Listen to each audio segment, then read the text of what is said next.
ሰላም እንደምን ቆይታችኋል የተከበራችሁ ተመልካቾቻችን ይህ የኢትዮጵያ ቴሌቪዥን ነው የአጀንዳ ጉዳያችንን ጨምሮ በተለያዩ ዘገባዎች ቆይታ የሚያደርገው ዜና ኢትዮጵያ በሁለተኛው ምዕራፍ ተመልሷል ቆይታችን እስከ 8 ሰዓት ድረስ ይሆናል የተለያዩ ጉዳዮችን አካተናል አብራችሁን እንድትቆዩ አስቀድመን እንጋብዛለን መታሰቢያ ደረጃና ማህሌት ታደለ ዜና ኢትዮጵያን እየመራን ከናንተ ጋር ቆይታ ያደረግን ነው የ7 ሰዓት አበይት ጉዳዮቻችንን እንጠቁማችሁ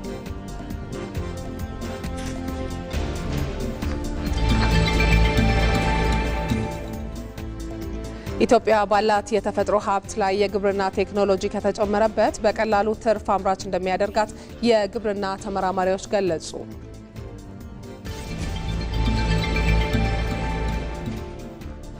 የአማራ ክልል ምክር ቤት 6ኛ ዙር 5ኛ ዓመት የሥራ ዘመን 11ኛ መደበኛ ጉባኤውን ማካሄድ ጀመረ።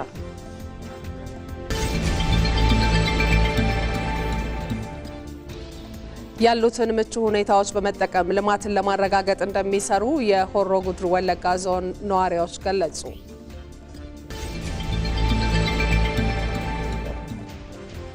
ከውጪ የተባበሩት መንግስታት ባለሙያዎች የአሜሪካ የባህር ኃይል በቬንዙዌላ ላይ የጣለውን እገዳ ህገወጥ ነው በማለት አወገዙ።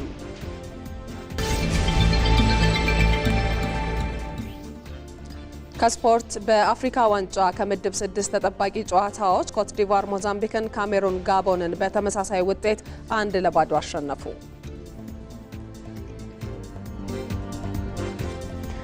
እነዚህንና ሌሎች ጉዳዮችን እያነሳን በያላችሁበት ቆይታ እናደርጋለን ተመልካቾች ከዋናው ስቱዲዮ በተጨማሪ በተለያዩ ሁነቶች ላይ የሚገኙ ባልደረቦቻችንም ተጨማሪ መረጃዎችን ያጋሩናል በአጀንዳ ጉዳያችንም ላይ እንግዳ ጋብዘንላችኋል ሳምሶን በላይን እናገኘዋለን የኢፌድሪ አየር ኃይል የተመሰረተበትን 9ኛ ዓመት የተመለከተ መረጃዎችን በቆይታችን የሚያጋራን ነው የሚሆነው በሌላ በኩል የአማራ ክልል ምክር ቤት 6ኛ ዙር 5ኛ ዓመት የሥራ ዘመን 11ኛ መደበኛ ጉባኤውን እያካሄደ ነው የሚገኘው ምክር ቤቱ በመጀመሪያ ቀን ውሎ ምን ሐሳቦች ተነሱበት የሚለውን ጉዳይ ውሎውን ሲከታተል የቆየው ባልደረባችን ሳሙኤል ወርቃየው ቆየት ብሎ ሙሉ መረጃውን ያጋራናል በሌላ መልኩ በአጀንዳ ጉዳያችን የግብርናውን ዘርፍ በቴክኖሎጂ መደገፍ ምን አይነት ውጤቶችን አስገኝቶልናል የሚለውን ጉዳይ በስፋት እንዳስሳለን ለዚህ ደግሞ በቀጥታ መስመራችን ላይ እንግዳ ጋብዘናል በግብርና ሚኒስቴር የሰብል ልማት መሪ ስራ አስፈጻሚ ኢሳያስ ለማ ለምናነሳላቸው ጥያቄዎች ምላሽን እየሰጡን ከዜና ኢትዮጵያ ጋር ከኛ ጋር ቆይታ ያደርጋሉ እናንተም ተመልካቾች ከኛ ጋር እንድትሆኑ እንጋብዛለን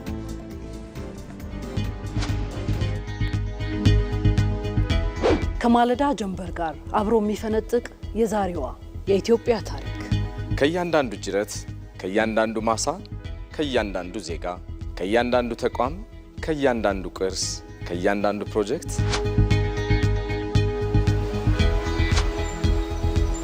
ኢትዮጵያን የሚያጸኑ ምሰሶች የሚገኙበት ብሔራዊ ጥቅም የሚዘገብበት የነገይቱን ኢትዮጵያ ዛሬ የሚገነቡ ዜጎች ትንቅንቅ የሚወሳበት የጋራ ምናብ የሚቃኝባቸው ተረኮች የሚገለጹበት ሉዓላዊነትና ሀገራዊ ክብርን የምንጠብቅበት እህት ወንድማማችነት የሚወሳበት አብሮነት ደምቆ የሚታይበት አንዳችን ለአንዳችን የምንደምቅበት በህብረ ፈርጥ ኢትዮጵያ ህብረ ብሔራዊ አንድነት የሚተነተንበት አፍሪካን አልፎ ዓለምን የምንቃኝበት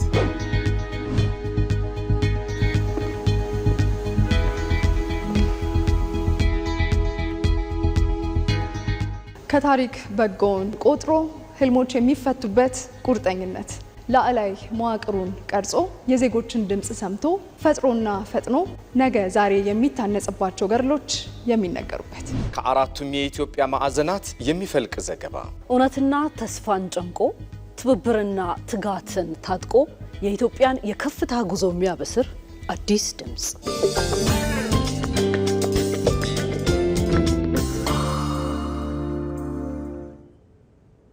ከዜና ኢትዮጵያ ጋር ሆኖ ተመልካቾቻችን ወደ ቀዳሚው ዘገባችን እናልፋለን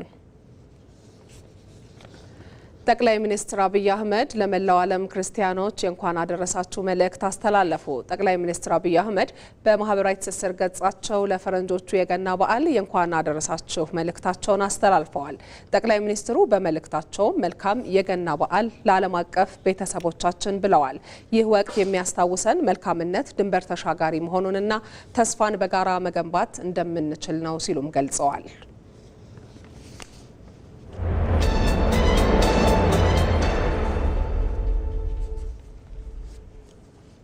ዜና ኢትዮጵያን እየተከታተላችሁ ነው። አሁን ደግሞ ወደ አጀንዳ ጉዳያችን የምንሻገረው ኢትዮጵያ ያላት የውሃ የአፈርና ሌላው የተፈጥሮ ሀብቷ የግብርና ቴክኖሎጂ ከተጨመረበት በቀላሉ ትርፍ አምራች እንደሚያደርጋት በግብርና ተመራማሪዎች ይነገራል። በዚህ ረገድ ምርታን የሚያመጡ ዝርያዎችን ለማውጣት ምርምር እየተደረገ መሆኑን የኢትዮጵያ ግብርና ምርምር ኢንስቲትዩትም አስታውቋል። ባይ ሙላት ይህንኑ ጉዳይ በዝርዝር ተመልክቶታል። ኢትዮጵያ ህዝቦቿ የሺህ ዓመታት የግብርና ልምድ ያላቸው መሆኑና ተፈጥሮ የሰጣት ስነ ምህዳር ለግብርና ልማት የተሰጠች ሀገር እንድትባል አድርጓታል ይላሉ የግብርና ተመራማሪዎች። የግብርናን አብዮት ቀድሞ ከጀመሩ ሀገራት የምትጠቀስ ሲሆን ጥልቅ የሆነ የሰብልና የእንስሳት ዝርያ ባለቤትም ነች። ጥቅል የግብርና አቅሟ በቀላሉ ትርፍ አምራች የሚያደርጋት መሆኑን የኢትዮጵያ ግብርና ምርምር ኢንስቲትዩት ዋና ዳይሬክተር ፕሮፌሰር ንጉሴ ደቻሳ ይገልጻሉ።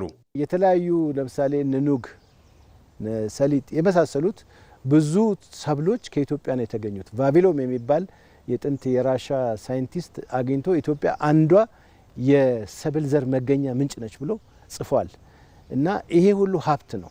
የውሃ ሀብታችን በጣም ትልቅ ነው። አርሶ አደሮች ከአመት አመት ማምረት ይችላሉ። ይሄ እንግዲህ ምንድነው የተወሰነ ኢንቨስትመንት ይፈልጋል፣ የተወሰነ ትምህርት ይፈልጋል።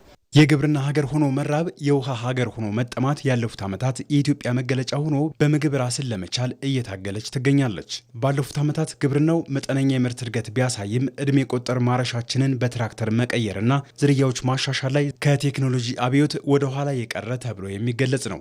የመደመር መንግስት ፍልስፍና ለማፈር አቅፎ ይዞ መራብ ይበቃል፣ ግብርናው ከራሱ ተሻግሮ ለኢንዱስትሪው ኃይል መሆን አለበት ይላል። ግብርናን እንደ አንድ መነሻ ሴክተር የወሰድነው አቅሙን ገና አሟጠን አልተጠቀምንበትም።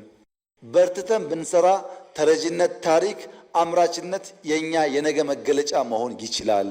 ለገበያ የምናውለውን ያክል እናምርት። ያ እንድናደርግ ምርጥ ዘር እንጠቀም፣ ማዳበሪያ እንጠቀም፣ ኤክስቴንሽን ሙያተኛ እንጠቀም፣ ኩታ ገጠም እናድርግ፣ ማሽን እንጠቀም።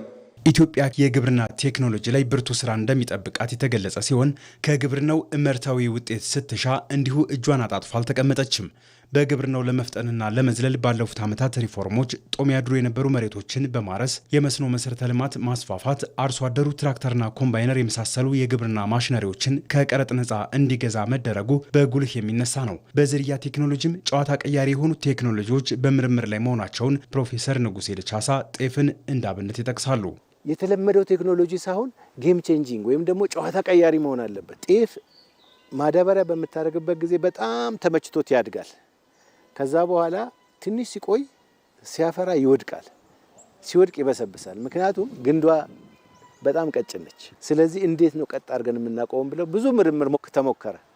ይሄ ምርምር ሞከርን፣ እዚህ አልተቻለም። ግን ከአሜሪካኖች ጋር ተባብረን እነሱ ላቦራቶሪ ሲስተማቸው በጣም ዘመናዊ ስለሆነ ከነሱ ጋር ተባበርንና ጂን ኤዲቲንግ የሚባል አለ። የዛ ጤፍ ግንድ እንዲጠነክር አጠር ብሎ እንዳይወድቅ ግን ምርቱ ከፍተኛ እንዲሆን ማድረግ ይቻላል። ይሄንን አሁን ዝርያውን አግኝተን እየሞከርነው ነው። እውነት እንደተባለው ብዙ ማዳበሪያ ብዙ ናይትሮጅን ሰተነው ሳይወድቅ ይቀራል፣ ግንዱ ውስጥ ጠንካራ ነው ብለን እየሞከርን ነው። ዘንድሮ የመጀመሪያ ሙከራ ሰርተናል። በሚቀጥለው እንሰራለን። ግን ይሄንን ቴክኖሎጂ በሀገራችን ውስጥ መስራት አለብን። ሌሎች ላይ መመርኮዝ የለብንም። ይሄን ደግሞ እንዳንመረኮዝ አገራችን ውስጥም ላቦራቶሪ ላይ ኢንቨስት ማድረግ አለብን። በአርሶና አርብቶ አደሩ ትርፍ አምራችነት ከተለመደና ግብርና ኢንዱስትሪውን ከደገፈ የዜጎች ኑሮ መሻሻልና ብልጽግና ሩቅ እንደማይሆንም ያነሳሉ። አሁን አርሶ አደር ብዙ ምርት ካገኘ ምርቱ ወደ ገበያ ይመጣል። ወደ ገበያ ከመጣ በኋላ ደግሞ አግሮ ኢንዱስትሪ ይስፋፋል። የምርቱን ለአግሮ ኢንዱስትሪ እንደ ጥሬ ዕቃ ያቀርባል። ከዛ ገንዘብ ያገኛል። ከዛ እየተለወጠ አገሪቱ ዘመናዊ ትሆናለች ማለት ነው። እንደ ደቡብ ኮሪያ ያሉ ሀገራት በግብርና ላይ የፈጠሩት አብዮት በአጭር ዓመታት ጠንካራ የኢኮኖሚ ባለቤት እንዲሆኑ አድርጓቸዋል። ተመልካቾቻችን እዚሁ ጉዳይ ላይ ቆይታ እናደርጋለን። ለተጨማሪ ማብራሪያ እንግዳ ጋብዘናል። እንግዳችን በግብርና ሚኒስቴር የሰብል ልማት መሪ ስራ አስፈጻሚ የሆኑት አቶ ኢሳያስ ለማ ናቸው። በቀጥታ መስመራችን ላይ ይገኛሉ። አቶ ኢሳያስ በቀጥታ መስመራችን ስለተገኙም ስለሚሰጡንም ማብራሪያ አስቀድመን እናመሰግናለን። የመጀመሪያውን ጥያቄ ላንሳ። የተሻሻሉ የሰብል ዝርያዎችን ጨምሮ ባለፉት ዓመታት የተተገበሩ የግብርና ቴክኖሎጂዎች በግብርና ምርት እድገት ላይ ምን አይነት ለውጥ አመጡ? ያበረከቱትን አስተዋጽኦ ቢያነሱልን። እንዳጠቃላይ ያው ግብርናው በሜካናይዜሽን፣ በምርጥ ዘር፣ በማዳበሪያ እንዲሁም ደግሞ በመልካም ግብርና ወይም ጉድ አግሪካልቸር ፕራክቲስ በምንላቸው ሲደገፍ ነው ውጤታማ የምንሆነው። ምክንያቱም መሬትን በማስፋት የሚደረስበት እንትን እድገት የሚቆምበት ጊዜ አለው። ከዚህም ውስጥ ደግሞ በተለይ ሲዝኑን በመቀየር በመስኖ የማልማት ስራዎችን በመስራት ሰፊ የማስፋት ስራዎች ተሰርተዋል።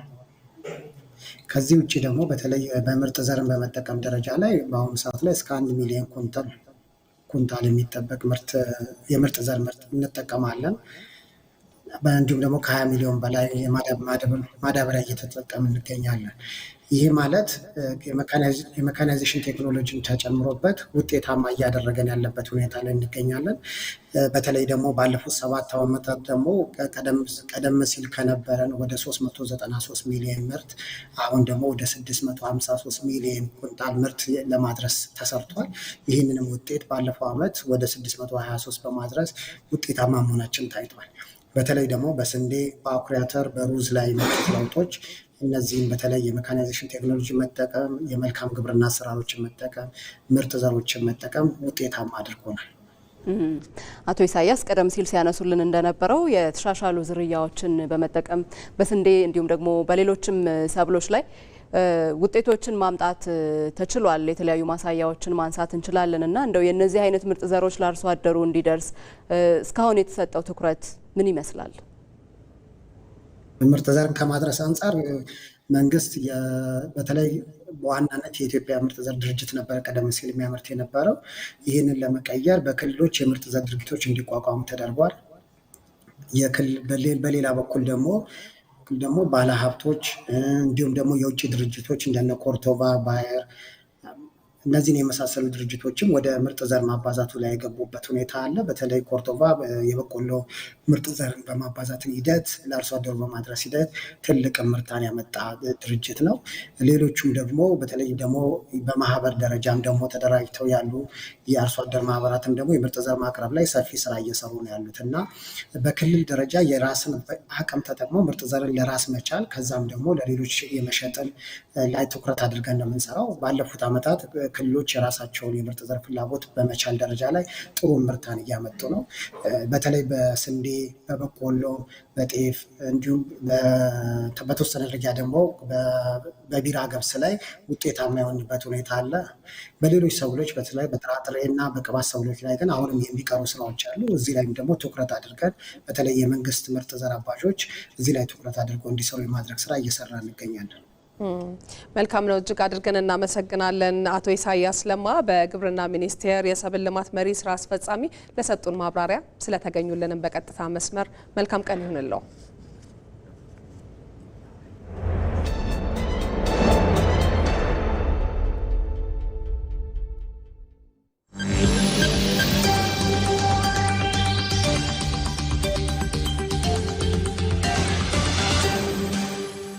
ኢትዮ መልህቅ የሻቢያ የኢትዮጵያ ፖሊሲ ኢትዮጵያን የማተራመስ ነው። ደካማ ኢኮኖሚና አቅም አልባ ዲፕሎማሲ የገነባው ሻቢያ በሀገራት የውስጥ ጉዳይ ገብቶ ማቡካት መገለጫው አድርጎታል። የአማራ ክልልን የቀውስ ማዕከል ለማድረግ ሻቢያ እጆቹን አስገብቷል። ለመሆኑ ሻቢያ አማራ ክልል ምን ይሰራል? ኢትዮ መልህቅ ዛሬ ምሽት ከ3 ሰዓት ጀምሮ በኢትዮጵያ ቴሌቪዥንና በኢቢሲ ዶት ስትሪም ላይ ጠብቁን።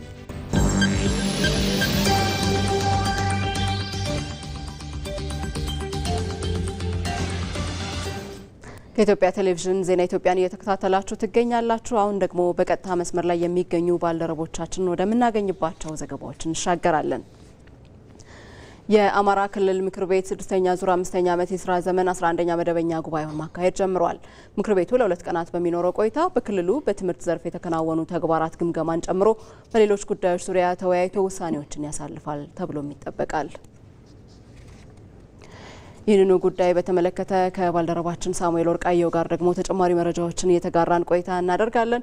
ሳሙኤል እንዴት ውለሃል? በዜና ኢትዮጵያ ድጋሚ ተገናኝተናል። የአማራ ክልል ምክር ቤት ማካሄድ በጀመረው በዚህ መደበኛ ጉባኤ በመክፈቻው ላይ ምን ሀሳቦች ተነሱ? በቀጣይ ቀናትም ይሄው ጉባኤ ይካሄዳልና ምን ሁነቶች ተጠባቂ ናቸው?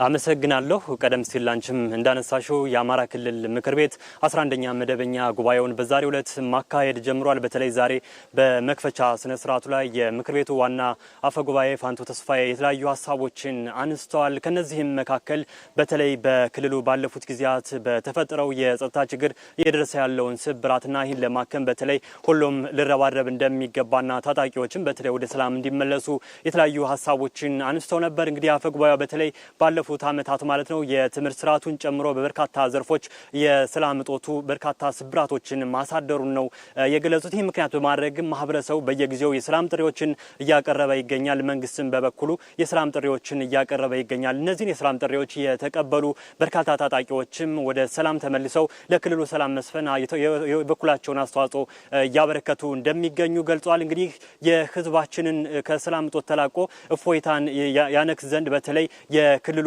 በተለያዩ አካባቢዎች ታጥቀው የሚንቀሳቀሱ ኃይሎች አሁንም ወደ ሰላም እንዲመለሱ ጥሪ ያቀረቡበት የመክፈቻ ስነ ስርዓት ነበር የተካሄደው ማለት ነው። ከዛ ባሻገርም በተለይ የክልሉ ምክር ቤት በጉባኤው አንዱ አጀንዳ የሆነው በክልሉ የትምህርት ስራዎች ላይ ሪፖርት ማቅረብና እነዚህን ሪፖርቶችን የመገምገምና የውሳኔ ሀሳቦችን የማስቀመጥ አንዱ አጀንዳ ነበር። በጠዋቱ መርሃ ግብር የተከናወነውም ይሄው ነው ማለት ነው። እንግዲህ እንደ ክልል የክልሉ ትምህርት ቢሮ በተለይ በበጀት ዓመቱ እስካሁን ድረስ ያከናውናቸውን በትምህርት ስርዓቱ ማለት ነው በርካታ ስራዎችን በሪፖርት መልኩ አመላክቷል። ከነዚህም መካከል አዳሪ ትምህርት ቤቶችን የማስፋፋት እንዲሁም የተማሪዎች ምገባን የማስፋፋት የትምህርት ጥራትን የማሻሻል ስራዎች የበኩሉን ጥረት ሲያደርግ መቆየቱን ገልጸዋል።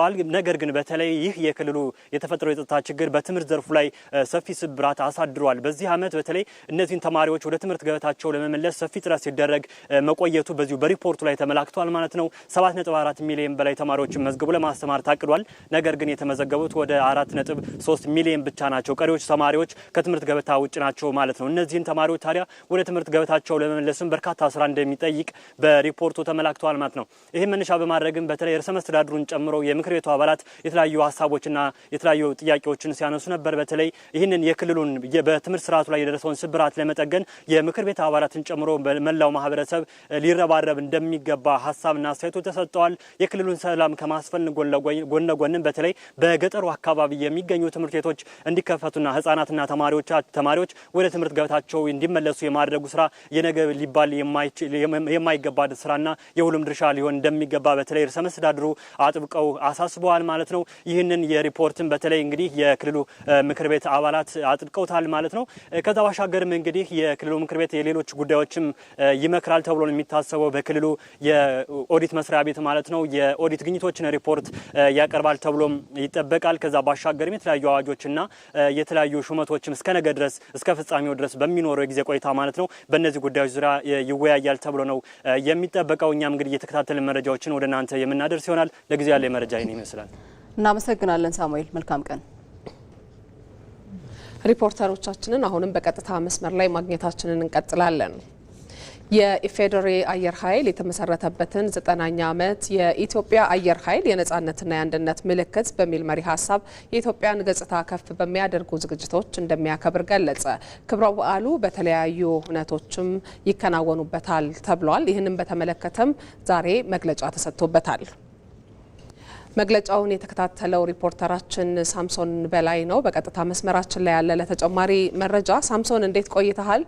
በዓሉ ላይ ምን አይነት ሁነቶች ይኖራሉ ተብለዋል? የ9ኛ ዓመት ክብረ በዓሉ ላይ ህብረተሰቡ ደግሞ የሚታደምበት አግባብ አለ ወይ የሚለውን መረጃ አክለህ አጋራል።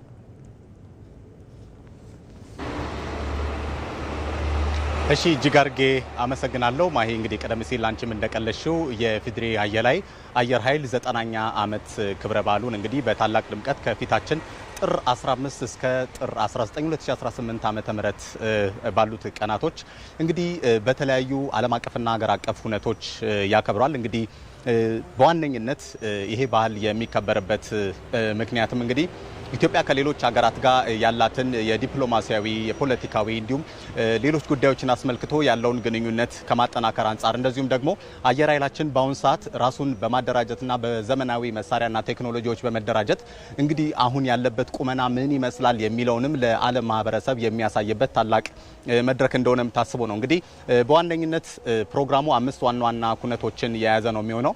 እንግዲህ በመጀመሪያ ደረጃ የሚደረገው ምንድነው ከተለያዩ ዓለም ሀገራት የሚመጡ የተለያዩ እንግዲህ ትርኢቶችን የሚያሳዩ በአየር ላይ ማለት ነው ፕሮግራሞች ይኖራሉ። እንግዲህ እነዛ ፕሮግራሞች ላይ ከሚሳተፉት መካከል እንግዲህ በርካታ ሀገሮችን እናገኛለን። ለምሳሌ የቼክ ሪፐብሊክን፣ የሩሲያ፣ የሞሮኮ፣ የተባበሩት አረብ ኤምሬትስ የመሳሰሉ ሀገራት እንግዲህ ከዚህ ከኢትዮጵያ አየር ኃይል ጋር በጋራ በመሆን የተለያዩ አየር ላይ ትርኢቶችን የማሳየት ስነ ስርዓት ያከናውናሉ። እንግዲህ ከዚህ ባሻገርም ደግሞ የሚዘጋጅ ሌላም ድጋሜ ተጨማሪ ኤክስፖም አለ። እንግዲህ በዛ ኤክስፖም ላይ ከተለያዩ አፍሪካ ሀገራት እንዲሁም ከተለያዩ ዓለም ሀገራት የተውጣጡ በዚህ በዘርፉ ላይ በስፋት እየተንቀሳቀሱ የሚገኙ እንግዲህ አካላት በዚህ ኤክስፖም ላይ ተሳትፏቸውን ያደርጋሉ። ከዛ ባለፈም እንግዲህ ሌሎች ተግባራትንም ሌሎች እንቅስቃሴዎችንም በማድረግ ረገድ በዚሁ በኢትዮጵያ በሚከናወነው መርሃ ግብር ማለት ነው የተለያዩ የድሮን ትርኢቶችና መሰል ፕሮግራሞችም እንደሚከናወኑ በእለቱ በመግለጫው እንግዲህ ተጠቅሷል። ከዛ ባሻገር እንግዲህ ከሚደረጉ ነገሮች መካከል የኢትዮጵያ አየር ኃይል እና የአሜሪካን ጨምሮ የደቡብ አፍሪካ እንዲሁም የሌሎች ሀገራት ከፍተኛ በዘርፉ በከፍተኛ ደረጃ በኩባንያዎች ላይ ኩባንያ ኖሯቸው እንግዲህ ከፍተኛ እንቅስቃሴ እያደረጉ የሚገኙ አካላትም እዚህ ተገኝተው የሚመክሩበት መድረክም እንግዲህ ሌላው ከተያዙ መሰናዶች ወይንም ፕሮግራሞች መካከል አንዱ እንደሆነ ተጠቅሷል። ከዚህ ባሻገር እንግዲህ በርካታ ፕሮግራሞች የሚኖሩትና ከአፍሪካም ከኢትዮጵያም እንዲሁም ከኢትዮጵያ ከአፍሪካም ውጭ ያሉ በዓለም አቀፍ ደረጃ የሚገኙ ሀገራት አየር ኃይሎችም የሚሳተፉበት መርሃ ግብር ነው። ግን በዋነኝነት ሁለተኛውን ጥያቄ እንዲያው መልሼ ለመውጣት ያህል ማሂ ህብረተሰቡ የሚሳተፍበት አግባብንም እንግዲህ አሁን ዘንድሮ በጣም በተለየ ሁኔታ አየር ኃይሉ ያመቻቸ መሆኑን እንግዲህ በመግለጫው ላይ ገልጿል። እንግዲህ ያም ምንድነው የተለየ ዌብሳይት እንግዲህ ዴቨሎፕ የተለየ ዌብሳይት ወይንም የድረገጽ አድራሻ ከፍቷል። ያ የድረገጽ አድራሻ እንግዲህ www.itaf90years.com የሚል ነው። ደግሞ አለው አድራሻውን www.itaf90years.com የሚል አድራሻ ነው። እንግዲህ በዚህ አድራሻ ላይ በመግባት ማንኛውም ዜጋ የሚኖሩ መርሃ ግብሮች ምን ይመስላሉ፣ የት ይካሄዳሉ፣ እንዴት ይካሄዳሉ የሚለው ሙሉ መረጃ ማግኘት እንደሚችል ተገልጿል። ከዛ ባሻገርም በተጨማሪ እንግዲህ ሰዎችን መታደም መግባትም ፕሮግራሙን መታደምም ከፈለጉ እዚሁ አድራሻ ላይ በመግባት እንግዲህ የተዘጋጁ ትኬቶች አሉ። እነዛን ትኬቶች በመግዛት መታደም የሚችሉበት አግባብ እንዳለም ተገልጿል ማለት ነው። እንግዲህ ተጨማሪ ዘገባዎችን በምሽት የዜና ወጃችን ላይ ደግሞ የምንመለስበት ይሆናል። ማይ እናመሰግናለን ሳምሶን፣ መልካም ቀን። ዘገባዎቻችን አሁንም እንደቀጠሉ ናቸው። ታላቁ የኢትዮጵያ ህዳሴ ግድብ የኢትዮጵያን ማንሰራራት እውን ማድረግ የሚያስችል ከፍተኛ ሚና እየተወጣ ስለመሆኑ ተጠቆመ። በኢትዮጵያ ፕሬስ ድርጅት አዘጋጅነት የሚካሄደው ስለ ኢትዮጵያ የውይይት መድረክ ከፍተኛ የመንግስት የስራ ኃላፊዎች በተገኙበት በጉባ እየተካሄደ ነው። በውይይቱ ታላቁ የኢትዮጵያ ህዳሴ ግድብ ለኢንዱስትሪ እድገት፣ ለቱሪዝም፣ ለቀጠናዊ ትስስርና ዲፕሎማሲያዊ አቅም ያለው አበርክቶን የተመለከቱ መነሻ ሀሳቦች ቀርበውበታል። ዘገባው የአሸናፊ እንዳለ ነው።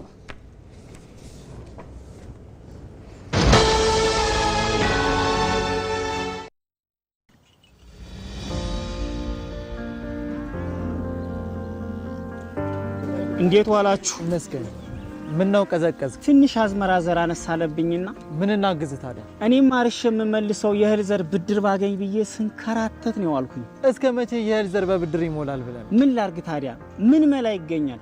መላውንማ ልንገርህ። እኔው ራሴ ማዳበሪያን ሰው መላስ አፈላልግ የኢትዮጵያ ንግድ ባንክ ለአርሶ አደሩም ለአርብቶ አደሩም እፎይታ የሚሰጥ ብድር ማዘጋጀቱን አልሰማም መሰል። ይኸውልህ ለሰብል ምርት ብትል፣ ለመጋዘን፣ ለግብርና መሳሪያ፣ ለማዳበሪያ፣ ለወተት ተዋጽኦ ብትል፣ ለእንስሳት እርባታ የሚሆን አመቺ ብድር አመቻችቷል። ግን እንደው ለኔ የሚያበድሩኝ ይመስላል? አዎ ስልህ ለብቻም ሆነ ከሌሎች አርሶ አደሮች ጋር ቢሆን አንድ ላይ ሆናችሁ መበደር ትችላላችሁ። ታዲያ ምን ማድረግ ነው የሚጠበቅብኝ? እዚህ አቅራቢያ የሚገኝ የኢትዮጵያ ንግድ ባንክ ቅርንጫፍ ጎራ ብለህ ባለሙያ አማክረህ ከ25% ጀምሮ ቆጥበህ የአሻን የግብርና ብድር መበደርና ልማትን ማቀላጠፍ ነው። ሀገር የሚመግበው ባለሙያ ለዓመታት ሲያገለግል የቆየው የኢትዮጵያ ንግድ ባንክ የግብርና ስራ እንዲቀላጠፍ አስፈላጊ የሆነ ብድር አመቻችቷል። ከ5% ጀምሮ ቆጥበው የግብርና ስራውን ያቀላጥፉ። የኢትዮጵያ ንግድ ባንክ ሁሌም የሚተማመኑበት ባንክ። ዜና ኢትዮጵያ ላይ ናችሁ ተመልካቾቻችን። ዘገባዎቻችን ይቀጥላሉ። የመደመር መንግስት በጉባኤ ይፋ ያደረጋቸውን ትልልቅ ፕሮጀክቶች ለማድረግ የመገናኛ ብዙሃን የህዝብን ተሳትፎ ለሚያጠናክሩ መረጃዎች ትኩረት ሊሰጡ እንደሚገባ ተጠቆመ። መገናኛ ብዙሃን የሀገርን ብሔራዊ ጥቅም የሚያስከብር ቀጣይነት ያለው የሚዲያ ትርክት ሊኖራቸው እንደሚገባም የዲላ ዩኒቨርሲቲ የጋዜጠኝነትና ኮሚዩኒኬሽን መምህራን ገልጸዋል። አስረሳ ወጋሼ መገናኛ ብዙሃን በመንግስትና በህዝብ እንዲሁም በህዝቦች መካከል ግልጸኝነትና መተማመንን ለመፍጠር ትክክለኛ መረጃ የመስጠት ኃላፊነት አለባቸው። በሀገር ደረጃ የተያዙ የብሔራዊ ጥቅም አጀንዳዎች እንዲሳኩም መገናኛ ብዙሃን ወቅቱን የጠበቀና ሚዛናዊ የሚዲያ ትርክት ሊኖራቸው እንደሚገባ በዲላ ዩኒቨርሲቲ የጋዜጠኝነት መምህሩ ደሳለኛ አያሌው ይገልጻሉ። ሀገራዊ ልማትን፣ ሀገራዊ እቅድን፣ ብሔራዊ ጥቅምን እያንዳንዱን ነገር ልናስኬድ የምንችለው በሚዲያ ትርክት ነው። በትርክት ከተበለጥን ያሰብናቸውን ነገሮች ለማሳካት እንቸገራለን። በመሀል የተፈጠሩትን የመረጃ ጋፖችን እያጠራን በሄድን ቁጥር ያንን ሀገራዊ አንድነት ማምጣት እንችላለን። በአንድ ሀገር ውስጥ ያሉ መገናኛ ብዙሃን በየትኛውም አካል ቢቋቋሙ ብሔራዊ ጥቅምን ለማሳካት በጋራ መቆም ኃላፊነት እንዳለባቸው ይታመናል። ለዚህ ስኬት ወቅቱን የጠበቀ መረጃ መስጠት እንደሚገባቸውም የጋዜጠኝነት መምህሯ ሰላማዊ ታፈረ ይገልጻሉ። የናሽናል ኢንትረስት ያው አንድ ሀገር ፍላጎቱን መሰረት አድርጎ የሚያስቀምጠው ጎሎች ናቸው ወይም ደግሞ ግቦች ናቸው። ሀገር በናሽናልና ኢንተርናሽናል ደረጃ ያላቸውን እያንዳንዱን ጎሎች በሚገባ ማሳወቅ የመጀመሪያ ስራው ነው። የተገለጸው ሀገራዊ ፍላጎት ግቡን እንዲመታ ቬሪፋይድ የሆነ ኢንፎርሜሽን ሰጥቶ ሪስፖንሲቢሊቲውንም ለህዝቡ ማሳወቅ ያስፈልጋል። ኢትዮጵያ የዜጎቿንና የሀገርን ዘላቂ ተጠቃሚነት ለማረጋገጥ ትላልቅ ፕሮጀክቶችን በጉባ አብስራለች። ታዲያ እነዚህን ፕሮጀክቶች እውን ለማድረግ ሚዲያው የህዝብን ተሳትፎ የሚያጠናክሩ መረጃዎችን በተከታታይነት የመስጠት ስራ እንደሚጠበቅበት ተጠቁሟል። ጉባ ላይ የተበሰሩ በጣም ትላልቅ ሀገራዊ ፕሮጀክቶች አሉ። አፍሪካና ኒውክሌር ፓወር ምንድን ነው ግንኙነታቸው? አፍሪካና ማዳበሪያ ምንድን ነው ግንኙነታቸው? ይቻላል የሚለውን መንፈስ ማስረጽ የሚችለው ሚዲያው ነው። ሚዲያው መሆን አለበት ብዬ የማስበው ሀገራዊ ጉዳይ፣ ብሔራዊ ትርክት፣ ሀገራዊ አንድነት የሚሉትን ኮንሰፕቶች ወደፊት ማምጣት አለበት። በሀገራችን ደረጃ የሚሰሩ በጣም ትልልቅ ፕሮጀክቶች አሉ። በጣም የህዝቡን በጣም ከፍተኛ የሆነ ተሳትፎ በተለያየ መልኩ የሚፈልጉ የሚዲያ ዋና ዓላማ መሆን ያለበት ትክክለኛው መረጃ በትክክለኛው ሰዓት ለህዝብ መስጠት ነው። መገናኛ ብዙሃን የህዳሴውን ግድብ ከግብ ለማድረስ ያሳዩትን ርብርብ በሌሎች ሀገራዊ ፕሮጀክቶች ላይም ማጠናከር እንዳለባቸው ተመላክተዋል። ያሉ ምቹ ሁኔታዎችን በመጠቀም ልማትን ለማረጋገጥ እንደሚሰሩ የሆሮ ጉድሩ ወለጋ ዞን ነዋሪዎች ገለጹ።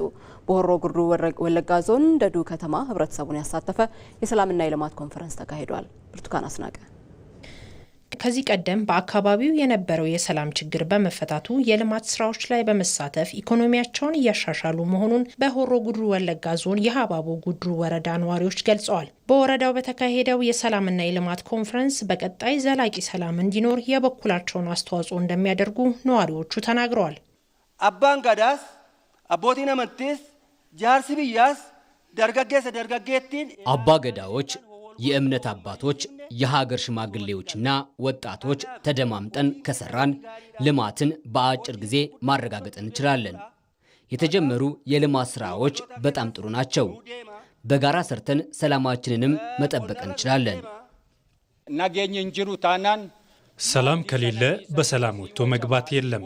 ሰላም ካለ እድገትና ልማት ይመጣል። እኛም እዚህ ተሰባስበን የምንወያየው ሰላም ስላለ ነው። ሰላምን ለማረጋገጥ አሁን የተጀመሩ ስራዎች መጠናከር አለባቸው። እኛም ከመንግስት ጎን ሆነን ሰላሙን ዘላቂ ለማድረግ እንሰራለን። የሀባቦ ጉድሩ ወረዳ አስተዳዳሪ አቶ ድሪብሳ ሁንዱማ በአካባቢው ሰላማዊ ሁኔታ በመፈጠሩ የልማት ስራዎች በመደበኛነት እየተከናወኑ መሆናቸውንም ገልጸዋል። አኩመ ቤንግሞ ወጎተ ሰዲፍ አፉር ደርበኒፍ ባለፉት 3 እና 4 ዓመታት የሰላም ችግር ስለነበር የመንገድ ግንባታም ሆነ ሌሎች የልማት ስራዎችን ለማከናወን ተቸግረን ቆይተናል። አሁን ህዝብና መንግስት ባደረገው ጥረት ሰላማዊ ሁኔታ ተፈጥሯል። በዚህም የልማት ስራዎችን በስፋት ለማከናወን ጥረት እየተደረገ ነው። በቀጣይም ይህንን ዘላቂ ለማድረግ ህብረተሰቡ ተሳትፎን ማጠናከር አለበት።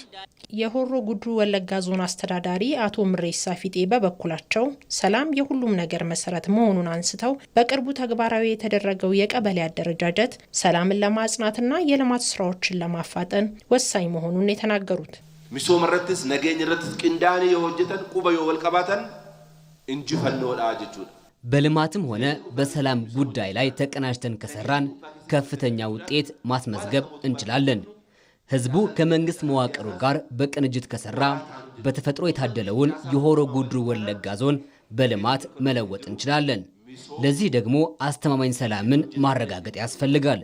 መንግስትም በቀበሌ ያለውን አደረጃጀት በማሻሻል ለህዝቡ ቀልጣፋ አገልግሎት ለመስጠትና መልካም አስተዳደርን ለማስፈን እየሰራ ይገኛል። ዘገባው የሆሮ ጉድሩ ወለጋ ዞን ኮሙኒኬሽን ጽህፈት ቤት ነው። በአዲስ አበባ ለዓመታት ለመፍረስ ተቃርበው በነበሩ ቤቶች ውስጥ የኖሩ አቅመ ደካማ ዜጎች በከተማ አስተዳደሩና ባለሀብቶች ትብብር አዲስ ቤት አግኝተዋል። በዚህም ባለሀብቶችና ቤት አልሚዎች ማህበራዊ ኃላፊነታቸውን በተግባር እየተወጡ ስለመሆናቸው ተገልጿል። የመደመር መንግስት የትብብር ሞዴልም የጋራ ጫናን በጋራ በማቅለል እሳቤ ኃላፊነትን ለመወጣት የሚያስችል ነው። መሐመድ አልቃድር በዚህ ዙሪያ ያሰናዳውን ዘገባ እንከታተል። በአዲስ አበባ በአስቸጋሪ የኑሮ ሁኔታ ውስጥ የሚገኙ አቅመ ደካማ ወገኖች ለዓመታት ለመፍረስ በተቃረቡ ቤቶች ህይወትን ሲገፉ ቆይተዋል። ይህንን ሁኔታ ለመቀየር የአዲስ አበባ ከተማ አስተዳደር ቅን ልቦና ላላቸው ባለሀብቶች ማህበራዊ ኃላፊነታቸውን እንዲወጡ ጥሪ ያቀረበ። አርኪቴክቸራል ውበቱ ለከተማው ውበት የሚጨምር ሆኖ መስራት ስላለበት ኢንጂነር አደም የኢማሮሽ ሪል ስቴት ስራ አስኪያጅ ናቸው። ድርጅታቸው ባለፉት 10 ዓመታት በከተማዋ በርካታ የመኖሪያና የንግድ ህንፃዎችን ገንብቷል። ለተቸገሩ ወገኖች ቤት ግንባታ የሚያበረታታውን ጥሪ በመቀበል ፈጣን ምላሽ መስጠታቸው ማህበራዊ ኃላፊነታቸውን የመወጣት ዋነኛ ስኬታቸው መሆኑን ገልጸዋል። ይህንን አመለካከት በዘርፉ የተሰማሩት ኢንጂነር ሰኢድ ንጉስም ይጋራሉ። እንግዲህ ኢማሮሽ ሪል ስቴቱ ላይ ወይም ደግሞ ግንባታው ላይ ውጤታማ ነው። ከዚህ ውጤታማ መሆን ጋር በተያያዘ ግን ያው ያደገናባትን ሀገራችን መርሳት የለብንም፣ ማህበራዊ ኃላፊነታችንን መወጣት አለብን የሚል ራዕይ ይዘን የመንግስትን ጥሪ ምላሽ ከመስጠትም አንፃር ቤት ሰርተን የምንሰጣቸው ሰዎች ደስ ሲላቸው እኛም መንፈሳዊ እርካታና ትልቅ የመስራት ሞራላችን ይነሳሳል። ተጨማሪ ማድረግ፣ ተጨማሪ መስጠት፣ ተጨማሪ መስራት እንዳለብን ውስጣችንም ይነሳሳል። ሞራላችንን በዛ ደረጃ ከፍ አድርጎልናል። በእውነቱ ትልቅ ሳቲስፋክሽን ነው ያለው። እንደውም ቤት ሰርተህ ቤት መግዛት ለሚችል ሰው ቤት ሰርተህ ማስረከብና ምንም ለሌለው ሰው ትንሽም ብትሆን ያችን ቤት አድሰህለት ሰርተህለት ማስረከብ ተመሳሳይ የሆነ ደስታ የለው። ያሉበትን የኑሮ ሁኔታ እናየው ስለነበረ መጨረሻ ላይ ቤቱ አልቆ ቤቱ ገብተው ያለውን ደስታ እነሱ ጋር ያለውን ደስታ መመልከት እንደ ድርጅት ትልቅ ማህበራዊ ኃላፊነት የተወጣን አይነት ስሜት ነው የሚሰማን። ወይዘሮ የውብዳር ቤታቸው ተገንብቶ የቀደመው የኑሮ ሁኔታቸው መቀየሩ ደስታ የፈጠረላቸው መሆኑን ይገልጻሉ። ይሄ ቤት የቀበሌ ነበረ። ይሄ ድርጅት ነው እንደገና አፍርሶ አፈር ባፈር የነበረውን አካባቢውን እንዲያርገው ያጸዳው ማለት ነው። አሁን እጅግ በጣም ደስታ ነው የሚሰማኝ። እኔ 5 ሳንቲም አላወጣሁበት። እንደኔ ለደረሰላቸው የሚደረሱላቸው ነው የምለው። አልሚዎቹ እንዲህ ያለው ታላቅ ስራ በትብብር የሚሰራ ነው። ለትርፍ ብቻ መስራት በቂ አይደለም። ለሀገር ክብር ራስንም ለመቻልና በማንም ላለመደገፍ መሰረት የሚጥል ስራን መስራት የሁሉም ድርሻ መሆን እንዳለበት ያነሳሉ። እንደኛ አይነት አልሚዎች ራሳቸውን ብቻ ማበልጸግ ሳይሆን ለወገናቸውም ችግርም አዎንታዊ መልስ መስጠት እንዳለባቸው በዚሁ አጋጣሚ ማስተላለፍ እፈልጋለሁ። እኛም ትልቁን ለመቀጠል ዝቅተኛ ገቢ ያላቸው ወገኖቻችን መርሳት የለብንም። በእነሱ ውስጥ የኛ መኖርም ስላለ ይህ ማለት እፈልጋለሁ። እንደ ሀገር በተለይ ደግሞ አዲስ አበባ ላይ ብዙ እንደዚህ አይነት ችግሮች አሉ። ሰው እየኖረበት ያለው ሁኔታ የሚኖርበትን አካባቢ በደንብ ብናየው ጥሩ ነው። በተለይ በዚህ ዘርፍ የተሰማሩ ያው ሁሉ ነገር ማቴሪያሉ ምኑም እጃቸው ላይ ስለሚኖር ለጎን ለጎን እነዚህ በጣም ደካማ ምስኪን የሆኑ ማህበረሰቦች የሚረዳበት አግባብ ቢመቻች የተወሰነ ማህበራዊ ኃላፊነታችን የምንወጣበት አግባብ ይኖራል ብዬ አስባለሁ። ለወደፊት በቀጣይ ያሰብናቸው ነገሮች አሉ። እያንዳንዱ ክፍለ ከተማ ላይ እነዚህ በጣም ደካማ መረዳት አለባቸው ተብሎ የሚታሰብባቸውን ሰዎች እነዚህ ለወራዊ አስቤዛቸውን የሚሸፍኑበትን ቀጣይነት ባለው መንገድ እየሰራን ያለን። በመልካም ሀሳቢዎችና በመንግስት ትብብር በርካታ የአቅመ ደካማ ወገኖች ህይወት ተቀይሯል። ይህ ደግሞ ልምድ መሆን ያለበትና የሀገሪቱን ችግሮች የሚቀርፍ እንደሆነ ጠቅላይ ሚኒስትር አብይ አህመድ በአንድ ወቅት ገልጸው ነበር። ባለፉት ጥቂት ዓመታት በዚህ መሰል ተግባር ከአዲስ አበባ ውስጥ በብዙ መልካም ዜጎች ትብብር የብዙ ሰዎች ቤት ተቀይሯል። በጣም መልካም የሆነ ህይወት የጀመሩ ሰዎች አሉ። ይህንን ቁጥር ከፍ ብናደርገው እና ልማድ ቢሆን በየአመቱ ያላቸው የሌላቸውን ቢያግዙ አቅመ ደካሞችን ጉልበታሞች ቢያግዙ ሀገራችን ውስጥ አለ የምንለውን ችግር ለመቀነስ ለመቅረፍ ያግዛል። ይህ እጅግ መልካም ነገር ስለሆነ በተባበረ ክንድ አቅመ ደካሞችን ብናግዝ ብንሰራ መልካም ነው። የተቸገሩ ዜጎችን ማገዝና ህይወታቸውን መለወጥ ከገንዘብ ትርፍ ያለፈ ዋጋ ያለው በኢትዮጵያ የተጀመረውን የዜጎች ህይወትን የማሻሻል ትብብራዊ ጉዞም የሚያጠናክር ነው። ከዚሁ ጋር በተገናኘ በአዲስ አበባ ከተማ የዜጎችን ህይወት ለማሻሻልና የከተማዋን ገጽታ ለመቀየር በሀገር በቀል ባለሀብቶች የአቅመ ደካማ ቤቶች ግንባታና እድሳት ፕሮጀክት እየተከናወነም ይገኛል። ፕሮጀክቱ ሙሉ በሙሉ በባለሀብቶች የገንዘብ ልገሳ፣ በቁሳቁስ አቅርቦትና በሙያዊ ድጋፍ እውን መሆንም ችሏል። ይህንኑ በተመለከተ ወይንሸት ደጀኔ ተከታዩን ዘገባ አሰናድታለች።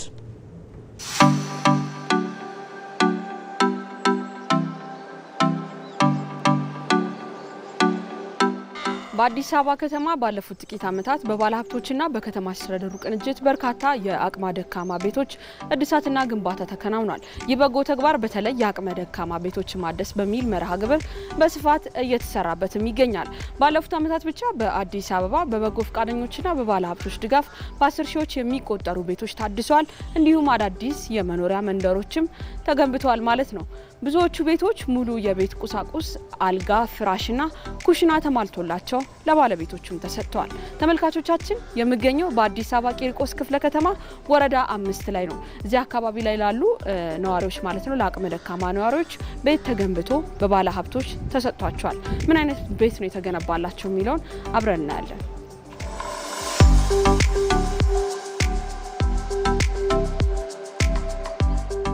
ያው አንዱ ቤት ስለፈረሰ በአንዱ ቤት ምክንያት ነው የፈረሰ። የማማ ቤት ፈርሶ ነበር። የማማ ቤት ስለፈረሰ አንድ ብቻውን መጠገን አይቻልም። 4 ቤት ፈርሶ ነው የሚጠገን ተብሎ በእሳቸው ምክንያት ነው የተሰራው። ቤቱማ ያው ቆንጆ ነው። ያው ማጥበቡ ማነሱ ነው እንጂ ቆንጆ ነው።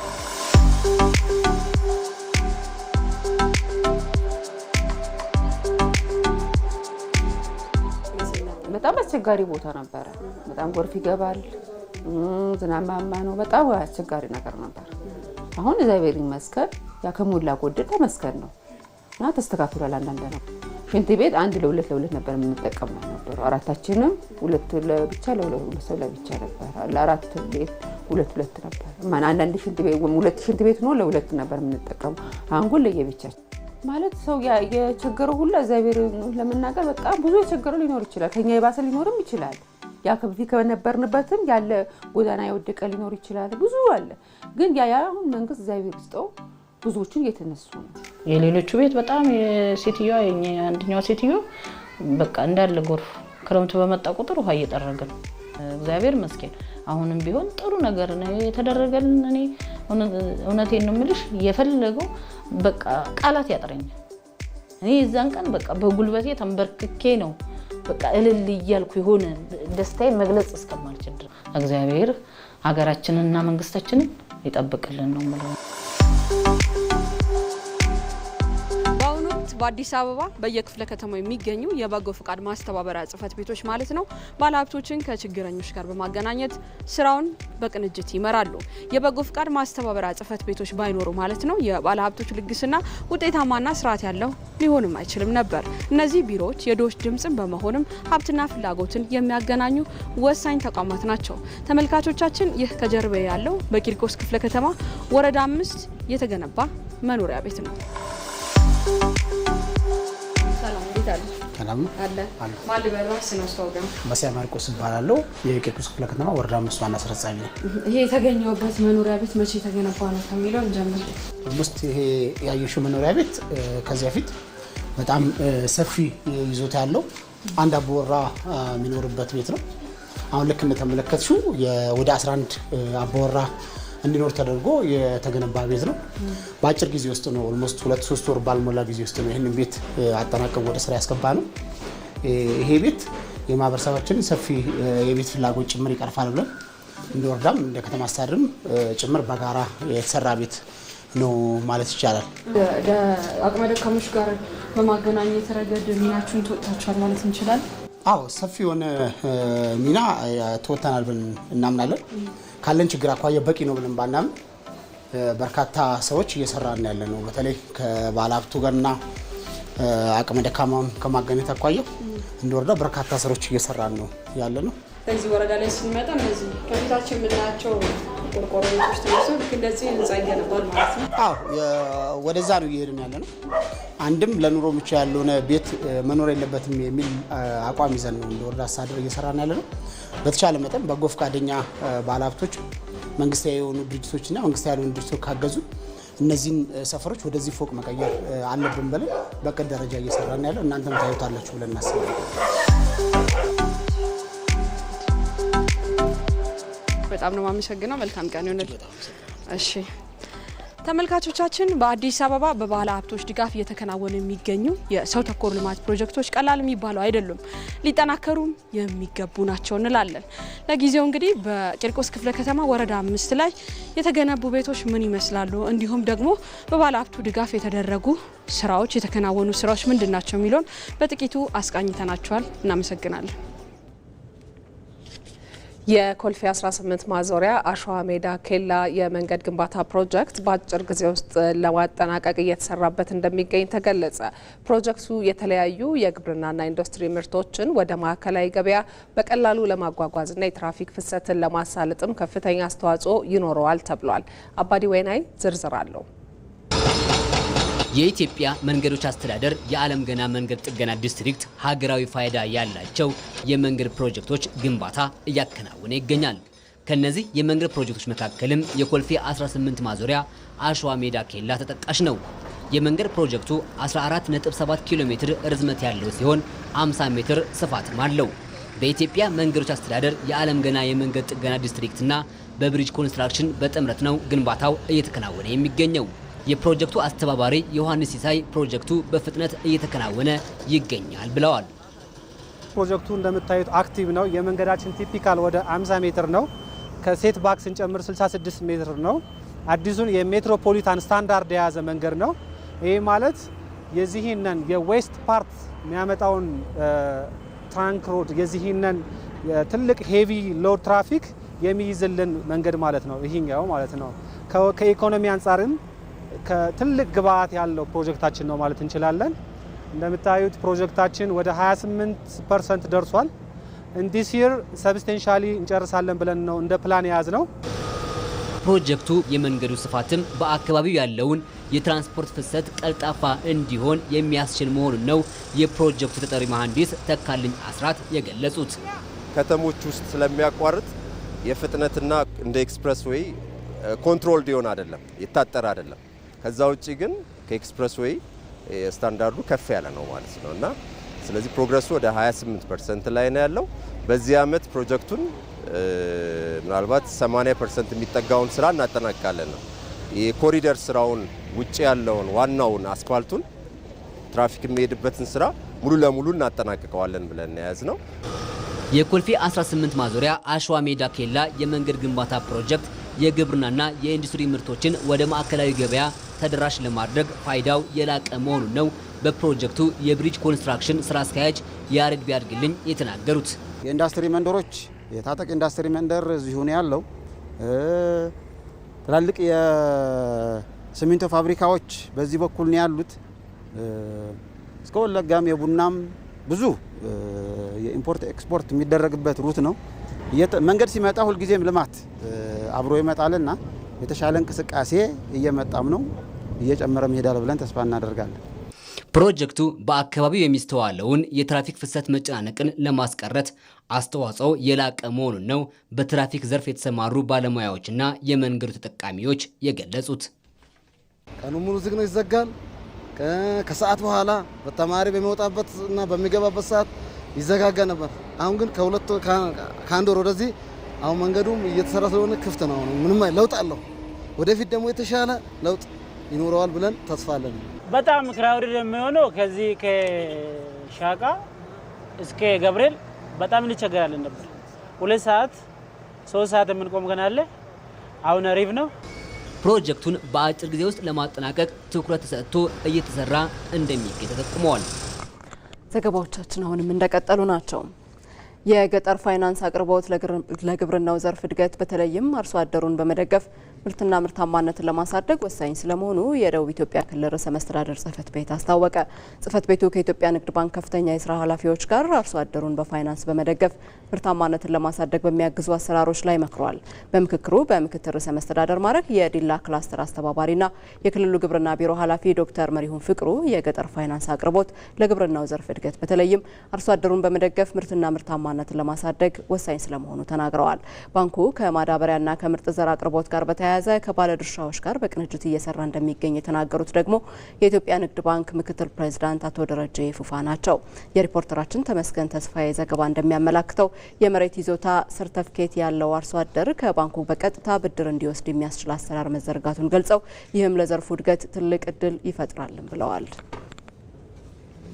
የባሌ ተራሮች ብሔራዊ ፓርክ የሚያበረክተውን ኢኮኖሚያዊ አስተዋጽኦ ለማሳደግ መስራት እንደሚገባ ተገለጸ።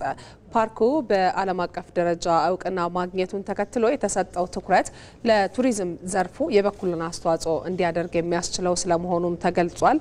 አሊ ደደፎ በስፍራው ያደረገውን ቅኝት ተከታትለን እንመለሳለን። ተመልካቾቻችን አሁን የምንገኝበት በቱሉ ዲምቱ ከፍታው 4377 ሜትር ከባህር ወለል ላይ ነው የምንገኘው ማለት ነው። ይሄ አካባቢ በኢትዮጵያ ሁለተኛው ከፍ ያለ ቦታ ሲሆን በዚህ አካባቢ እንግዲህ ቱሪስቶች በቀን እስከ 50 የሚሆኑ ቱሪስቶች በቀን እዚህ አካባቢ በመምጣት ይጎበኛሉ። የኢትዮጵያ መንግስት እንግዲህ የቱሪስት ቦታዎችን ለቱሪስት መስህብ ለማዋልና ለሀገሪቷ ኢኮኖሚ እንዲሁም ለማድረግ ከፍተኛ ትኩረት ሰጥቶ በመስራት ላይ ይገኛል። በዚህ አካባቢ ወደዚህ ለሚመጡ ቱሪስቶች ምቹ የሆኑ የመሰረተ ልማት ስራዎች እየተከናወኑ ነው የሚገኙ። ስሜ ሰለሞን ታምሮ ነው የሚባለው። የኦሮሚያ ባህልና ቱሪዝም ቢሮ ምክትል ኃላፊ እንዲሁም ደግሞ የቱሪዝም ዘርፍ ኃላፊ ነኝ። የባሌ ተራሮች እንደምታወቀው ለረጅም ዘመናት ተከልሎ የተቀመጠ ነው። እንዲሁም ደግሞ ዩኔስኮ ሄሪቴጅ ነው። በዩኔስኮ ደረጃ የተመዘገበና በዓለም ደረጃ የሚታወቅ ነው። ብዙም ትኩረት አልተሰጠውም እና እንደምታዩት የባሌ ተራሮች ብዙ ነገር ይዞት ነው ያለው። ምክንያቱም እንደሚባለው ወን ፓርክ ሚኒ ወርልድ ተብሎም እየተጠራ ስለሆነ በአንድ ፓርክ ውስጥ ብዙ ነገሮች የሚገኙ ስለሆነ በዚህ መሰረት አለማም ማለት ነው። ስለዚህ ሊለማ ይገባዋል ነው ሚዲያችንም እያየ ስለሆነ አሁን ለምሳሌ የነን ቱሉ ዲምቱ በምናይበት ጊዜ ዘ ሃይስት ፖይንት እንደ ኢትዮጵያ ሁለተኛ ነው። ግን ብዙ ቱሪስቶች ይመጣሉ። ዶሜስቲክ የሆኑም ቱሪስቶች ይመጣሉ። እንደዚሁም ደግሞ ከውጭ ሀገርም ይመጣሉ። ግን መንገድም ምናምን ስለሌለ መንገድም እየተሰራ ነው።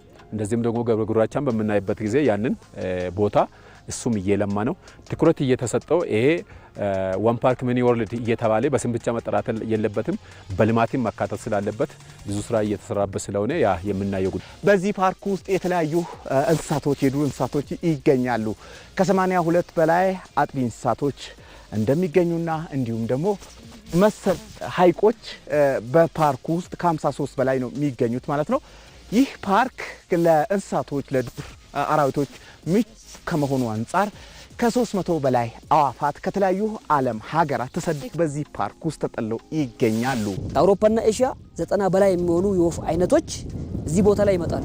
በተለይም ደግሞ በሪያድ ሳውዲ አረቢያ በ45ኛው ጉባኤ መስከረም 2016 ላይ በዓለም ቅርስነት እንዲመዘገብ ካደረጉት ነገሮች ውስጥ ስደተኛ ወፎች እዚህ ጋር መምጣታቸው ትልቅ አንድምታ ሰጥቶታል።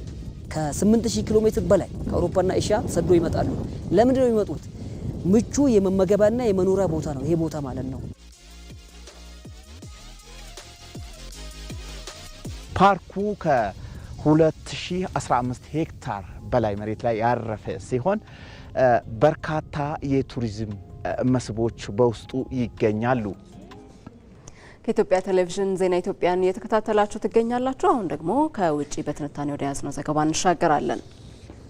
የተባበሩት መንግስታት ባለሙያዎች የአሜሪካ የባህር ኃይል በቬንዙዌላ ላይ የተጣለውን እገዳ ህገወጥ ነው በማለት አወገዙ። የተባበሩት መንግስታት ባለሙያዎች የአሜሪካን የቬንዙዌላን እገዳ ተችተው እየታዩ ያሉ ጥሰቶች እንዲመረመሩም ጥሪ አቅርበዋል። ሂሩት እምቢያለ የነዳጅ የውጭ ሽያጭ ለደቡብ አሜሪካዊቷ ሀገር ቬንዙዌላ ቀዳሚ የምጣኔ ሀብት መሰረቷ ሲሆን በቀን እስከ 900 ሺህ ገደማ በርሜል ነዳጅ ለውጭ ገበያ እንደምታቀርብ መረጃዎች ይጠቁማሉ። አሜሪካ በድንበር አካባቢ የሚገኙ የነዳጅ ጉድጓዶችን ተቆጣጥራብኛለች ስትል ቬንዙዌላ ላይ ክስ ማቅረቧን ተከትሎ የሁለቱ ሀገራት ውጥረት ተባብሶ ቀጥሏል። ጉዳዩ አሁን ላይ በፕሬዝዳንት ትራምፕና በፕሬዝዳንት ኒኮላስ ማዱሮ አስተዳደር መካከል ከባድ ውጥረትን የፈጠረ ሲሆን የዓለም አቀፍ ማህበረሰብ ትኩረት እየሆነ መጥቷል።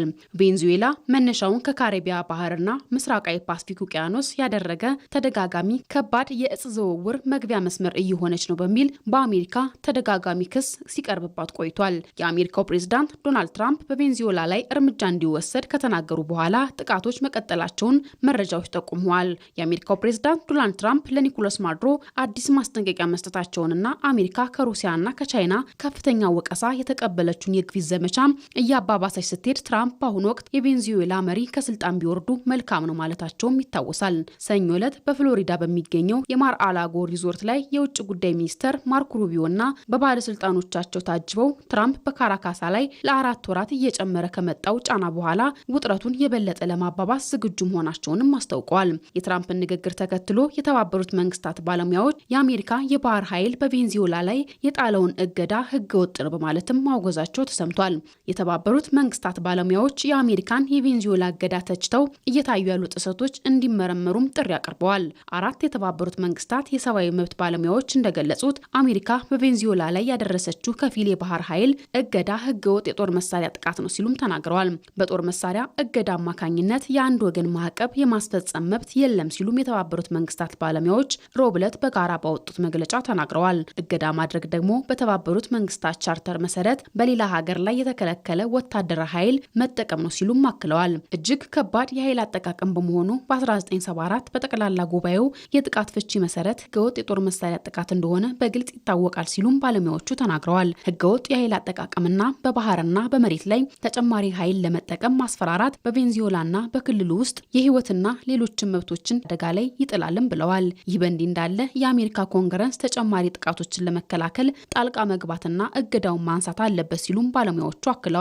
አገራትም እገዳውንና ህገወጥ ግድያዎችን ለማስቆምና ወንጀለኞችን ለፍርድ ለማቅረብ እርምጃዎችን እንዲወስዱም ጥሪ አቅርበዋል። የአሜሪካው ፕሬዝዳንት ዶናልድ ትራምፕ በበኩላቸው ቬንዙዌላ የናርኮ ሽብርተኝነትን፣ የሰዎች ዝውውርን፣ ግድያዎችንና አፈናዎችን ለመደገፍ ደቡብ አሜሪካዊቷ ሀገር ዋና ሀብቷ የሆነውን ነዳጅ እየተጠቀመች ነው ሲሉም ከሰዋል። አሜሪካ በዓለም ላይ ትልቁ የሆነውን የቬንዙዌላ የነዳጅ ክምችት ለመያዝ ስትል ፕሬዝዳንት ኒኮላስ ማዱሮን ለመገልበጥ እየፈለገች ነው በማለትም ቬንዙዌላ እየወቀሰች ትገኛለች። ከመስከረም ወር ጀምሮ የአሜሪካ ኃይሎች አደንዛዥ እጽ እያጓጓዙ ነው ባሏቸው ጀልባዎች ላይ የአየር ድብደባዎችን እያካሄዱ ሲሆን ከ100 በላይ ሰዎች ተገድለዋል መባሉንም የተለያዩ ዓለም አቀፍ ሚዲያዎች በመዘገብ ላይ ናቸው። ዘገባው የአልጀዚራና ቲአርቲ ወርልድ ነው። በመጨረሻም የስፖርት ዜና። በአፍሪካ ዋንጫ ከምድብ 6 ተጠባቂ ጨዋታዎች ኮትዲቫር ሞዛምቢክን፣ ካሜሩን ጋቦንን በተመሳሳይ ውጤት 1-0 አሸንፈዋል። ሁለቱ የማንቸስተር ዩናይትድ ተጫዋቾች አማድ ዲያሎና ብሪያን ሞቦ የጨዋታዎቹ ኮከብ ሆነው ተመርጠዋል። ነጻነት ጫን ያለው ዝርዝር አለው። ከ34ቱ የአፍሪካ ዋንጫ መድረኮች 8ቱን ያሸነፉ ሁለቱ ጠንካራ ሀገራት በተገናኙበት የመጨረሻው ምድብ 6 የካቻምና አሸናፊዋ ኮትዲቫርና ካሜሩን ውድድራቸውን በድል ጀምረዋል። በምድቡ አስቀድሞ በተከወነው ጨዋታ በ2023 ሶስተኛ የአፍሪካ ዋንጫዋን ያሳካችው ኮትዲቫር በታላላቅ ተጫዋቾቿ ተወክላ ሞዛምቢክን 1-0 ረታለች። የማንቸስተር ዩናይትዱ አማድ ዲያሎ፣ የጋላታሳራይ ዊልፍሪድ ዛሃና የአርቢ ላይፕዚጉ ያን ዲያሞንዴ የቡድኑን የፊት መስመር በመምራት በስኬት ጀምረዋል። በጨዋታው የበላይነት ወስዳ የጀመረችው ሀገር በዲያሞንድ ፍራንክ ኬሲና አማድ ዲያሎ በርካታ የግብ ዕድሎችን ብትፈጥርም በቀላሉ የሞዛምቢክን መረብ መድፈር አልቻለችም። ሆኖም ሁለተኛው አጋማሽ በተጀመረ በ4 ደቂቃዎች ልዩነት አማድ ዲያሎ ከኬሲ ያገኘውን ኳስ በአግባቡ ተጠቅሞ ኮትዲቫርን አሸናፊ ያደረገችን ግብ አስቆጥሯል። ኮትዲቫር በጥቅሉ ካደረገቻቸው 15 ሙከራዎች በ5ቱ ኢላማውን ብትጠብቅም ተጨማሪ ግቦችን ማግኘት አልቻለችም። በዚህም የኤመርሰን ፋይ ቡድን በፊፋ ሀገራት ደረጃ በ60 ዝቅ ብላ የተቀመጠችውን ሞዛምቢክን በማሸነፍ ክብሩን ለማስጠበቅ ጥሩ ጅማሬን አድርጓል። በጨዋታው ልዩነትን የፈጠረው የማንቸስተር ዩናይትዱ አማድ ዲያሎ ኮከብ ተጫዋች በመባል ተመርጧል። በተመሳሳይ ምድብ ምድብ በአፍሪካ ዋንጫው ደጋግማ የከበረችው የመድረኩ እንቁ ሀገር ካሜሩን ተጠባቂ ጨዋታዋን ከጋቦን በማድረግ በተመሳሳይ ውጤት 1-0 ረታለች። 5 ጊዜ ዋንጫውን በማሳካት የተደላ ጊዜን ያሳለፈችው የሳሙኤል ኤቶ ሀገር በውዝግብ ውስጥ ሆና ወሳኝ 3 ነጥብ አስመዝግባለች። በኤቶ ሽመታ አግኝተው ስብስባቸውን ይዘው ወደ ሞሮኮ ያቀኑት አሰልጣኝ ዴቪድ ፓጎ በ3-5-1 አስተላለፋቸው ለስኬት የበቁት ገና በ6ኛው ደቂቃ ነበር። የሌቫንቴውን አጥቂ ኤታዮንግን ከፊት አሰልፈው የማንቸስተር ዩናይትዱን ብሪያን ምቤሞን ያስከተሉ ተሰልጣኙ በሁለቱ ጥምረት ጣፋጭ ድልን አግኝተዋል። ምቤሞ ያመቻቸውን ኳስ ኢታዮንግ ከመረብ አሳርፎት ካሜሩን ጋቦንን 1-0 አሸንፋ ውድድሩን በድል ጀምራለች። የጨዋታው ሂደት ከጅምሩ ያላማራቸው የጋቦኑ አሰልጣኝ ቴሪ ሙዮማ መጠነኛ ጉዳት ላይ የነበረውን ፒየር ኤመሪክ ኦባሚያንግንና ማሪዮ ሌሚናን በ33ኛው ደቂቃ ወደ ሜዳ ቢያስገቡም ውጤቱ ሊቀየር አልቻለም። በዚህም ካሜሩን የምድቡን የመጀመሪያ ጨዋታ በድል አጠናቃለች። በምድቡ የሁለተኛ ዙር ጨዋታ ገና ከወዲው የጨዋታ ኮከብ የሆኑት ሁለቱ የማንቸስተር ዩናይትድ ተጫዋቾች አማድ ዲያሎና ብሪያም ምቤሞ ሀገራቸውን እየመሩ የፊታችን እሁድ ይገናኛሉ። በዚህም ኮት ዲቯር ከካሜሩን፣ ሞዛምቢክ ከጋቦን ተጠባቂ ጨዋታቸውን ያደርጋሉ። ተመልካቾች እኩለ ቀን 6 ሰዓት ላይ የጀመረው ዜና ኢትዮጵያ ከመላው ኢትዮጵያ በተከታተላችሁት መልኩ ቆይታውን አጠናቀቀ። አብራችሁን ስለነበራችሁ እጅግ አድርገን እናመሰግናለን። መታሰቢያ ደረጃና ማህሌት ታደለ ከዳይሬክተራችን አማኑኤል አስመላሽ እንዲሁም ከመላው የስቱዲዮና የስርጭት ባለሙያዎች ጋር በመሆን ነበር ቆይታ ያደረግነው። በሰላም ዋሉ።